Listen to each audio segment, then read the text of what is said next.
आज का प्रश्न है दोस्तों कि एक महिला ने प्रश्न किया है कि सर मेरे दिमाग के अंदर नेगेटिव थॉट्स बहुत ज़्यादा आते हैं, हर वक्त नकारात्मक थॉट्स है वो आते रहते हैं। मैं जब भी अपनी बेटी को कॉल करती हूँ और उसके कॉल का जब रिप्लाई नहीं आता, मेरी बेटी की शादी हो रखी है, शादी हुए अभी 4-5 साल हो गए, और मैं जब भी उसको कॉल करती हूँ और उसके कॉल का जब रिप्लाई नहीं आता तो मेरे को बहुत ज़्यादा गुस्सा आता है।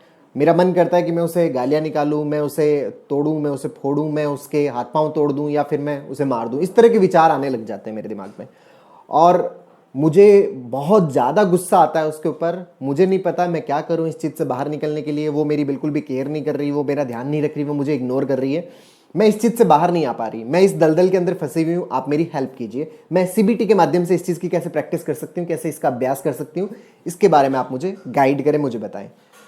तो दोस्तों यहाँ पर ये जो प्रश्न है इस महिला का कि इनके दिमाग के अंदर जो ये थॉट्स आते हैं, आप यहाँ पर ये चीज़ समझिएगा कि आपके दिमाग के अंदर जो ये विचार आ रहे हैं, ये विचार ऑटोमेटिक आते हैं, ये आपके कंट्रोल में नहीं है, ये ऑटोमेटिक थॉट्स आते हैं। इनको बोलते हैं ऑटोमेटिक नेगेटिव थॉट्स।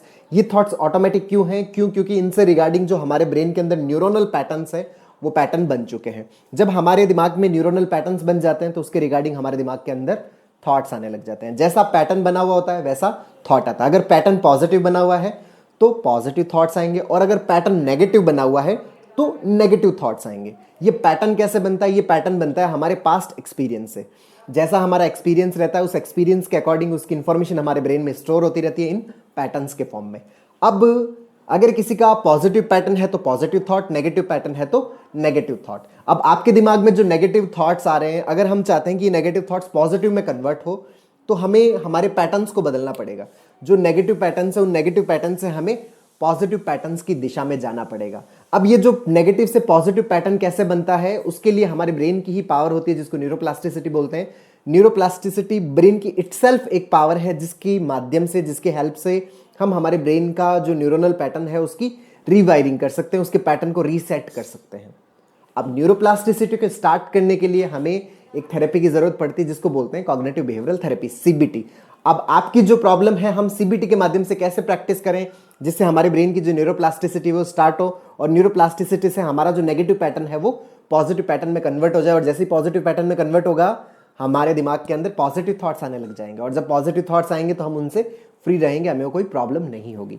तो अब आपकी प्रॉब्लम का एनालिसिस हम देखते हैं। दोस्तों आपकी जो प्रॉब्लम है उसके लिए हमें सीबीटी वर्कशीट की जरूरत पड़ेगी, और मैंने मेरे जो अभी तक 7 जो मैं वीडियो बना चुका हूँ उन 7 वीडियो के अंदर मैंने सीबीटी की वर्कशीट को शो किया है। आप उस वर्कशीट को अच्छे से देख सकते हैं।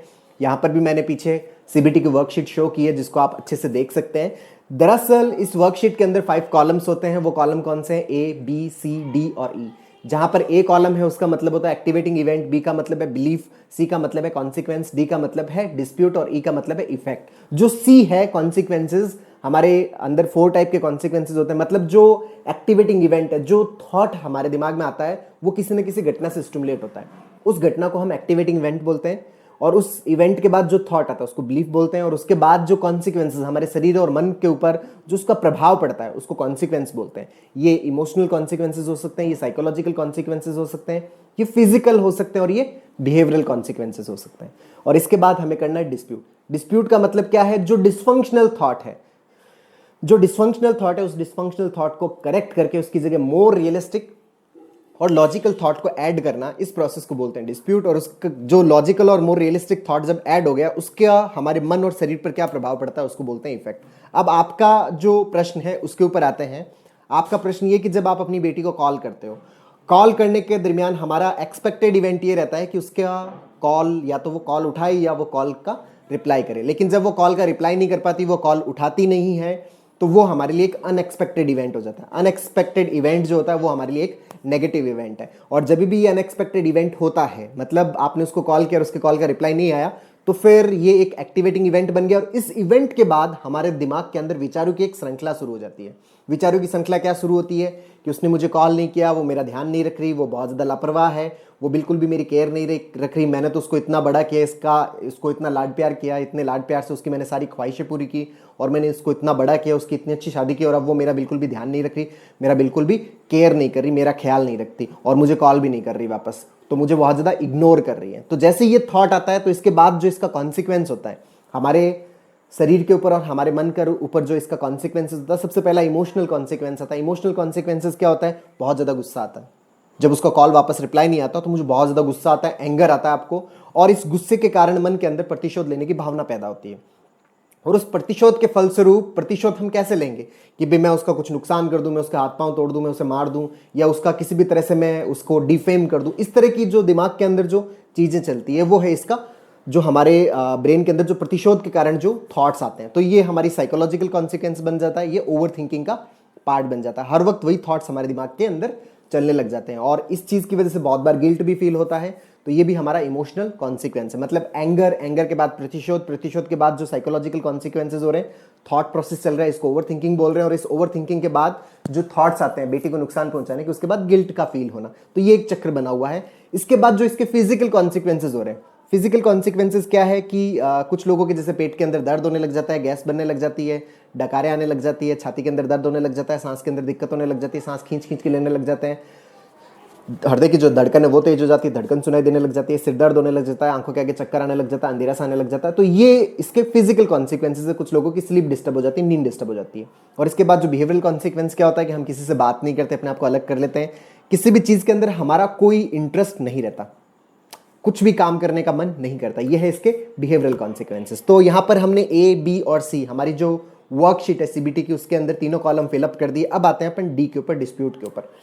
दोस्तों इस बात का क्या प्रूफ है कि आपने जब उसको कॉल किया और उसने आपको रिप्लाई नहीं किया, तो इसका मतलब ये है कि वो आपका ख्याल नहीं रख रही, वो आपकी केयर नहीं करती, वो आपके बारे में अच्छा नहीं सोचती। इस चीज का हमारे पास क्या प्रूफ है? क्या उसने आपको ऐसा कॉल करके कहा कि भाई मैं आपकी केयर नहीं करूंगी, या उसने आसपास के लोगों को ऐसा कहा, या पास्ट में उसने आपको नुकसान पहुंचाने की कोशिश की? हमारे पास इन चीजों का कोई प्रूफ नहीं है जिससे ये प्रूव होता हो कि उसने हमें इग्नोर करना स्टार्ट कर दिया। जब हमारे पास इन चीजों का प्रूफ नहीं है, इसका मतलब हमारे दिमाग के अंदर ये जो थॉट आ रहा है, ये थॉट क्या है? डिसफंक्शनल थॉट है। तो इस डिसफंक्शनल थॉट को हटाना जरूरी है। तो डिसफंक्शनल थॉट है, ये गलत थॉट है, तो इसकी जगह सही थॉट क्या हो सकता है? मोर रियलिस्टिक एडेप्टिव थॉट क्या हो सकता है? तो यहां पर जो सही थॉट है वो ये हो सकता है कि हो सकता है वो अपनी किसी पर्सनल प्रॉब्लम को लेकर परेशान हो, उसका भी परिवार है, उसका भी ससुराल है, ससुराल के अंदर बहुत सारे लोग हैं, उनमें से कोई परेशान हो गया और वो उसकी केयर में बिजी हो गई हो, वो अपनी किसी पर्सनल प्रॉब्लम को लेकर परेशान हो, या वो उसका जो फोन है वो फोन साइलेंट पड़ा हो कहीं पर, या फिर वो फोन के अप्रोच से दूर है तो वो फोन के पास नहीं जा सकती, जिसकी वजह से वो फोन नहीं कर पा रही, वो किसी ऐसी प्रॉब्लम के अंदर फंसी हुई है जिससे वो कॉल बैक नहीं कर पा रही हो। तो ये यहां पर more realistic and adaptive thought है। तो दोस्तों अगर ये मोर रियलिस्टिक और एडेप्टिव थॉट उस समय आपके दिमाग में आ जाए जिस टाइम आपने कॉल किया था और उसके कॉल का रिप्लाई नहीं है, अगर ये कॉल वाला जो ये थॉट है, ये जो थॉट उस समय आपके दिमाग में आ जाए, क्या आपको गुस्सा आएगा? नहीं आएगा। अगर उस समय ये थॉट हमारे दिमाग में आ जाए तो हमें गुस्सा भी नहीं आएगा, फिर हमारे अंदर प्रतिशोध की भावना भी पैदा नहीं होगी, ना हमें फिर गिल्ट होगा, ना हम साइकोलॉजिकल कॉन्सिक्वेंसेस का शिकार होंगे, ना हमारे सिर दर्द होगा, और ना ही हमारा जो बिहेवियर ये रहेगा कि हम लोगों से आसपास बात नहीं करेंगे, हम लोगों से आराम से इंटरेक्ट करेंगे। मतलब उसका हमारी बॉडी और मन पर क्या इफेक्ट होगा? उसका पॉजिटिव इंपैक्ट होगा। जहां हमारे पहले हमारे अंदर गुस्से की भावना आ रही थी, अब हमारे अंदर केयर की भावना आएगी। हम उसकी प्रॉब्लम को जानने की कोशिश करेंगे कि यार शायद वो कौन सी प्रॉब्लम से परेशान है, मैं उस प्रॉब्लम को जानूं और मैं उसकी प्रॉब्लम को सॉर्ट आउट करूं। तो ये हमारे ऊपर इफेक्ट रहता है। तो दोस्तों यहां पर ये एक सिचुएशन का हमने एक सेट बना लिया। अब मान लो कि आप इस सेट की प्रैक्टिस कंटिन्यूस कर रहे हैं, आपने 25-30 बार इस सेट की प्रैक्टिस की, तो जब आप 30 बार इस सेट की प्रैक्टिस कर लेंगे और 31वीं बार क्या होगा, 31 बार आपने अपनी बेटी को कॉल किया और उसके कॉल का अगर रिप्लाई नहीं आया, तो यहां पर एक बहुत ही अद्भुत घटना घटित होगी। वो अद्भुत घटना क्या घटित होगी? क्यों? क्योंकि 30 बार आपकी प्रैक्टिस हो चुकी है लॉजिकली।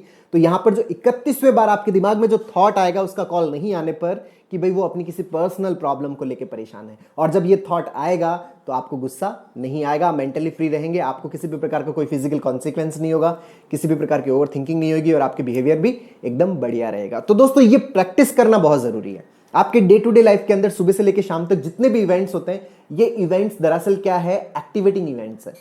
इनके अंदर जहां पे भी आप लो फील कर रहे हैं, जहां पे भी आप कम फील कर रहे हैं, जहां पर भी आपके दिमाग के अंदर नेगेटिव बिलीफ्स वाले थॉट्स स्टार्ट हो जाते हैं, नेगेटिव थॉट्स स्टार्ट हो जाते हैं, तो आप देखिए कि उसका एक्टिवेटिंग इवेंट क्या था, और इस पूरे सेट की प्रॉपर वे में प्रैक्टिस करें। आप जैसे जैसे प्रैक्टिस करते जाएंगे ना, आपका लॉजिकल बिल्डअप होता जाएगा, आपका ब्रेन फिल्टर है वो पॉजिटिव बनता जाएगा, और ब्रेन फिल्टर अगर पॉजिटिव बन गया, उसके बाद तो आप कहीं पे भी जाओ ना, कोई सी भी सिचुएशन में जाओ, कहीं पे भी घूमने जाओ, आपके दिमाग में नेगेटिव थॉट आएगा ही नहीं। आप किसी भी सिचुएशन में हो, किसी भी परिस्थिति के अंदर हो, आपको नेगेटिव थॉट परेशान करेगा ही नहीं। पर दोस्तों प्रैक्टिस करना ही पड़ेगा।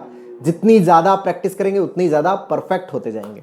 तो दोस्तों उम्मीद करता हूं आपको ये वीडियो पसंद आया होगा, नीचे कमेंट बॉक्स में लिखकर जरूर बताइएगा। और अब तक यदि आपने मेरे यूट्यूब चैनल DRK TV को सब्सक्राइब नहीं किया तो प्लीज़ उसे सब्सक्राइब करें, ताकि मेरे नए वीडियो का नोटिफिकेशन आप तक सबसे पहले पहुंचे। और साथ में घंटी का बटन दबाना मत भूलिएगा दोस्तों। और अगर आप मेडिटेशन में इंटरेस्टेड हैं तो आप हमारा नया यूट्यूब चैनल लोकेश योगी को सब्सक्राइब कीजिए, जिसका लिंक है मैंने डिस्क्रिप्शन में दे रखा है। आपको मेडिटेशन के डिफरेंट जो आयाम है, जो मेडिटेशन से रिलेटेड जो डिफरेंट पॉसिबिलिटीज हैं, उनको जानने का मौका मिलेगा। बहुत बहुत धन्यवाद दोस्तों। जय हिंद, जय भारत।